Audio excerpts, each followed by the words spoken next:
কেমন আছো তোমরা? নিশ্চয়ই খুব ভালো আছো। আমিও বেশ ভালো আছি। অনেক দিন পর তোমাদের সাথে আবার একটু গল্প করতে এলাম।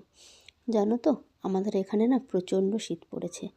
ঠান্ডাটা বেশ ভালোই জমিয়ে পড়েছে। আর এই ঠান্ডার সময় একটু পিঠে ফুলি না খেলে চলে বলো? জানো তো, আমাদের না পৌষ সংক্রান্তি পিঠে খাওয়ার নিয়ম আছে, মানে প্রচুর রকমের পিঠে হয়। আর আমি না সব পিঠে একদিনে করি না, এই সারা পৌষ মাস জুড়ে আর কি প্রতিদিন একটা আধটা পিঠে আর কি করে বানাই আর কি।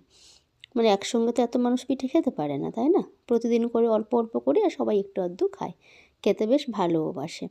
আজ সেই পিঠেগুলোর মধ্যে একটা মালপোয়া বানাবো।